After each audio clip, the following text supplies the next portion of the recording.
కొట్టాడు. అనిరుద్ధ్ అయితే ఒక గ్రేట్ బీజిఎం అని నేను చెప్తున్నాను. ఆయన ఆయన మ్యూజిక్ గురించి మనం చెప్పలేం. ప్రతి ఒక్క మూవీలో అనిరుద్ధ్ ఉంటున్నాడు. అనిరుద్ధ్ లేని మూవీ ఉండదు. ఈ మూవీకి కూడా 50% న్యాయం చేశాడు అనిరుద్ధ్. లోకేష్ కనగరాజు గారికి ఈ movie 100% blockbuster movie. Pan ఇండియాలో ఒక్క ఓన్లీ తెలుగులో కాదు, తమిళ్లో కాదు, ప్యాన్ ఇండియాలో 300 కోట్ల డే 1 కలెక్ట్ చేస్తుంది. రేటింగ్ నేనే చెప్తున్నాను, మీరు చెప్పకపోయినా కాదు. 5కి 4.8 ఇవ్వచ్చు. ఒక్కసారి చూసే మూవీ కాదు ఇది, 10 సార్లు చూసే మూవీ. నాగార్జున గారి కోసం ఇంకొక 2 సార్లు ఎక్స్ట్రా చూడండి, బాగుంది. ఓకే కోసం వచ్చాను ఎందుకంటే నాగార్జున గారు చాలా 65 ఇయర్స్ తర్వాత 26లా విలన్గా ప్రయత్నించారు. లోకేష్ కనగరాజు 7-8 సార్లు చెప్పారు, నాగార్జున గారికి ఒప్పుకున్నారని అంత హైప్ పెంచారు. కూలీలో నాగార్జున గారు హెయిర్ స్టైల్ కుక్కు లిప్ పవర్ అన్నట్టు ఫిల్మ్స్ రిలీజ్ అయినప్పుడు ఈ మూవీకి వెళ్ళాలనుకుంటున్నాను. కాబట్టి తమిళ వాళ్ళు, బాలీవుడ్ వాళ్ళు మాత్రం మనకు అన్యాయం చేశారు బ్రో. ఎందుకంటే వార్ 2 కూలీ మూవీ ఒకటే రోజు రిలీజ్ చేశారు. తెలుగు వాళ్ళకి ఇది చాలా వేరే విషయం. ఎందుకంటే తమిళ వాళ్ళు మన తెలుగు వాళ్ళు వాడుకున్నారు. కూలీ మూవీలో నాగార్జున పెట్టి 1000 కోట్స్ ఫిల్మ్ కొట్టాడు మన లోకేష్ కనగరాజు. బాలీవుడ్ వాళ్ళు జూనియర్ ఎన్టీఆర్ని పెట్టి ఇండస్ట్రీ కొట్టారు. చెప్పాల్సిన మూవీ ఇది. ఎందుకంటే తండ్రి కొడుకు పోటీ కదా. కూలీ మూవీ వేరే లెవెల్. ఆయన అనిరుద్ధ్ గారి బీజిఎం, లోకేష్ కనగరాజ్ వెల్యుయేషన్స్. లోకేష్ కనగరాజ్ అంటేనే క్యారెక్టర్స్ ఆపడం. మనకి ఓన్లీ యాక్టర్స్ ఆపరు, క్యారెక్టర్సే ఆపడతాయి. అలాగే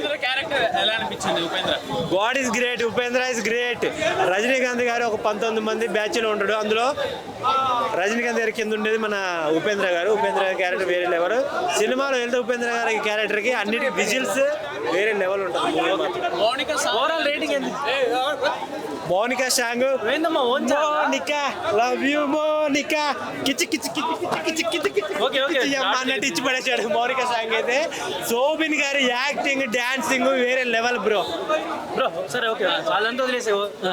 ఎలక్షన్లో పోటీ చేస్తే మంచిగా ఉంటుంది నేను చెప్పదలుచుకున్నా. నాగార్జున గారు ఇవాళ 65 ఏళ్ళలో లేరు. ఇవాళ 25 ఏళ్ళ లేకనే వాళ్ళ పిల్లలకు కూడా పోటీ ఇచ్చే విధంగా ఆయన సినిమా ఉన్నాయని చెప్తున్నా. అసలు ఫైట్లు మాత్రం మామూలుగా లేదు. చింపి పడేసి రజనీకాంత్ అయితే 75 ఇయర్స్ లెక్క ఎక్కడ కూడా అనిపిస్తలేదు రజనీకాంత్. అదే దుమ్ము దిలిపిండు. సైమన్ లేకపోతే సినిమానే లేదు అసలు. అట్లున్నది సినిమా, మామూలుగా లేదు.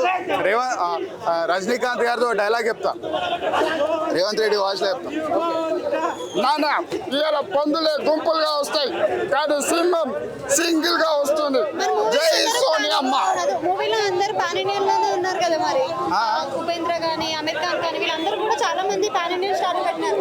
అందరు మంచిగానే చేసిరండి. కాకపోతే Nagarjuna special attraction. Nagarjuna cinema ఇది. నాగార్జున లేకపోతే సినిమానే లేదు. నాగార్జున గారు లేకపోతే అసలు ఆ క్యారెక్టర్ లేదు. ఆ విలన్ అంత పండించడం కూడా ఎవరి వల్ల కాదు. కాకపోతే కొత్త హీరో వచ్చిండు, కొత్త విలన్ ఉన్నాడు. ఇప్పుడు సినిమా ఇండస్ట్రీలో నాగార్జున కొత్త విలన్ గా మళ్ళీ ఇదొక ఇన్నింగ్స్ 2 అని చెప్పొచ్చు నాగార్జున గారికి. ఆ లెవెల్లో నాగార్జున గారు సినిమా తీసి మామూలుగా లేదు. ఇంకా అన్న రేటింగ్ వచ్చేసి 5/5 సార్. నాగార్జున గారితో వచ్చిన డైలాగ్ చెప్తా, ఓకేనా? ఇంతకు ముందులా నాగార్జున అనుకున్నారా, సూర్యు సుమ్ అయిపోద్ది అని చెప్తా ఉన్నాడు. అది నాగార్జున, మామూలుగా లేదు. సినిమా మొత్తం సూపర్ హిట్. నా పేరు శోభన్, నాకు అసలే మెంటల్. నా పేరు ఇప్పుడు సైమన్, డబుల్ మెంటల్. అంతే బ్రో. సినిమా అంటే మెయిన్ చూసారు కదా, ఎలా ఉందనకన్నా ఎంత బాగుందని అడగండి అన్న. ఇదే ఫైనల్కి వచ్చినావు, చాలా బాగుందన్న. ఎక్కడ బోరింగ్ అంటూ ల్యాగ్ అంటే ఏం లేదు. ల్యాగ్ అంటున్నారు, ల్యాగ్కి డైరెక్టర్కి హీరోకి సంబంధం ఉండదు. ల్యాగ్ అనేది ఎడిటర్ చేసే పని అది. సో సినిమా అయితే ఓవరాల్గా బాగుందన్నమాట. నాగార్జున గారు విలన్ రోల్ చేసి రజనీకాంత్ గారు హీరో రోల్కి నువ్వా నేనే అనేటట్టు చేశారనమాట. చాలా బాగుంది. స్టార్ కాస్టింగ్ పెట్టారు కదా, ఇండస్ట్రీకి ఒకరిని తీసుకొచ్చి తెలుగు నుంచి నాగార్జున గారిని, వీళ్ళందరూ కూడా సినిమాకి బెనిఫిట్ అయ్యారా, మైనస్ ఏమైనా అనిపించింది ఎక్కడైనా? యాక్చువల్గా ఇప్పుడు స్టార్ కాస్టింగ్ బాలీవుడ్ నుండి మనం తీసుకుంటున్నాం అనుకుంటున్నారు. ఒకప్పుడు బాలీవుడ్లో సినిమాలు ఆడకపోతే ఇక్కడి నుండి వాళ్ళు తీసుకునేవారన్న. వాళ్ళు మన రాజమౌళి గారు ప్రపంచానికి పరిచయం చేశారు టాలీవుడ్ ఇండస్ట్రీని. బాలీవుడ్లో చాలా సినిమాలు ఆడకపోతే ఒక్కొక్క స్టేట్ నుండి ఒక్కొక్క వ్యక్తిని తీసుకొని సినిమాలు తీసిన సినిమాలు చాలా ఉన్నాయి. రజనీకాంత్ గారి సినిమాల కోసం రేటింగ్ అడగండి అన్న, ఎందుకంటే మీరు యాంటీ ఫ్యాన్స్ అయ్యి ఉండొచ్చు. ఎట్లా అంటే మాట్లాడితే మరి రజనీకాంత్ గారు హట్ అవుతారు అన్న, రజనీకాంత్ ఫ్యాన్స్ కూడా హట్ అవుతారు. బీజిఎం ఎలా ఉందన్న? సినిమా బీజిఎం కానీ సాంగ్స్ కానీ ఆ రజనీకాంత్ గారి పెర్ఫార్మెన్స్ కానీ అన్నీ బాగున్నాయి అన్న. నాకైతే కొన్ని సీన్స్లో భాష 2 చూసినట్టు అనిపించింది అన్న. మళ్ళీ అలాంటి సినిమా తీస్తారేమో రజనీకాంత్ గారు, చాలా బాగుంది. జైలరా కూలీ అని అంటే నువ్వేం చెప్తావు? అప్పటికప్పుడే ఆ సినిమా అన్న, ఇందులో ఈ సినిమాకే మాట్లాడాను. ఎందుకంటే వేరే రజనీకాంత్ సినిమా రజనీకాంత్తోనే పోల్చుకున్నాను. ఎందుకంటే భాషా సినిమా వస్తే థియేటర్లు తగలెట్టేశారు, అలాగని ఇప్పుడు తగలెట్టరు కదా. అయితే వార్ 2నా కూలీనా? అది వేరే హీరోతో కూడా కంపేర్ చేయకన్నా. అప్పుడు మీరు ఇప్పుడు ఇదే ముక్క మీరు తమిళనాడు వెళ్ళి మాట్లాడతారా వార్ 2నా కూలీ అని? తమిళనాడులో మాట్లాడే ఇది ఉందా?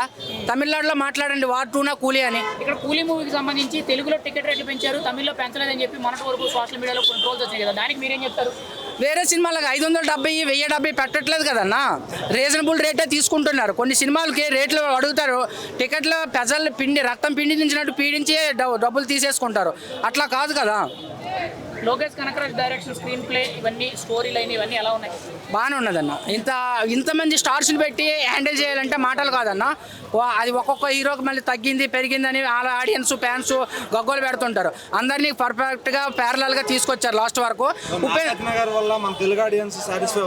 100% ఫస్ట్ టైం విలన్ రోల్ చేశారు నాగార్జున గారు.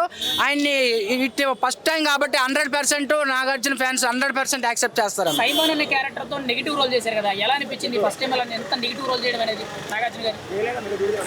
అది సైమన్ అనే క్యారెక్టర్ నెగిటివ్, ఆయన ఏమో ఇంట్రెస్ట్ ఉండి తీసుకున్నారేమో, నెగిటివ్ రోల్ చేయాలని చెప్పారేమో. ఆయన అక్కడికి ఆ క్యారెక్టర్ ఇచ్చారు కాబట్టి ఆ క్యారెక్టర్కి న్యాయం చేశారు, కానీ సినిమాలు కాదు కదన్న. 100% నిలబెట్టాడన్న. చాలా వేరే ఇప్పుడు వచ్చి ఎట్లా అంటే అట్లా వెళ్ళిపోయి సినిమాలతో పోల్చుకుంటే సినిమా బాగానే ఉందన్న. ఒక మాటలో కూలీ గురించి ఏం చెప్తాను? సినిమా మన కోసం ఇది కొన్ని సినిమాలు చాలా సినిమాలు ఉంటాయి, కొన్ని కాదు చాలా సినిమాలు ఉంటాయి. అలా ఏమంటే ఓన్లీ డబ్బుల కోసమే తీస్తారు. రజనీకాంత్ గారు డబ్బుల కోసం కాదు, ఆడియన్స్ కోసం పబ్లిక్ కోసం తీశారు. సో వచ్చి వాచ్ చేయొచ్చు. ఇంత ఎంగుగా విలన్ యాక్టింగ్ చేసిరంటే నిజంగా చెప్తున్నా మామూలు మాట కాదు, చాలా బాగా చేసారు. విలన్ యాక్టింగ్ మాత్రం సూపర్ చేసిరు. అంటే కూలీలో యాక్టింగ్ తీసుకున్నా కూడా మన రజనీకాంత్ గారు ఒక ముత్తు, ఒక అరుణాచలం, ఒక నరసింహ అప్పట్లో మనం ఎట్లా ఎంజాయ్ చేస్తాం, ఒక యాక్టింగ్ లా విశ్వరూపం చూపించింది మన నాగార్జున గారు. అంత బాగా చేసిండు మన రజనీకాంత్ గారు, సూపర్ చేసిండు. అంటే ఎక్కడ కూడా బోరింగ్ లేదు. నాగార్జున గారు నిజంగా చెప్తున్నా నీ యాక్టింగ్ సూపర్. మళ్ళీ ఇక్కడ ఉపేంద్ర గారు నిజంగా చెప్తున్నా, ఉపేంద్ర గారు కూడా యాక్టింగ్ చాలా బాగా చేసిండు. ఉపేంద్ర గారు సూపర్ చేసిండు. మళ్ళీ ఆమీర్ ఖాన్ గారు అంటే ప్రతి ఒక్క ఆడియన్స్ చాలా బాగా చేసిరు. ఇక్కడ ఎక్కడ కూడా బోరింగ్ లేకుండా ఆమీర్ ఖాన్ గారు కూడా ఇక్కడ బాగా చేసిండు. ఆమీర్ ఖాన్ గారు హ్యాట్సాప్ సార్. నిజంగా చెప్తున్నా ఈ సినిమా రజనీకాంత్ కెరియర్లో ఇది ఒక బిగ్గెస్ట్ మూవీ అని చెప్పొచ్చు. ఈ ఏజ్లో కూడా అంటే ఇంత యాక్టివ్ పరంగా చేస్తున్న మామూలు మాట కాదు, ఒక విశ్వరూపం చూపించారు. దీనికి మ్యూజిక్ మాత్రం అనూప్ ఫారూక్ మ్యూజిక్ నిజంగా సార్ ఈ సినిమాకి పెద్ద పిల్లర్ అని చెప్పొచ్చు. మ్యూజిక్ మాత్రం చాలా బాగా చేశారు. ఈ సినిమా పెద్ద బ్లాక్ బస్టర్ అని చెప్పొచ్చు. ఇట్లా కాలేజ్ నాగార్జున సార్ ఫ్యాన్స్ చెప్తున్నా ఈ సినిమా మాత్రం పెద్ద బ్లాక్ బస్టర్, సూపర్.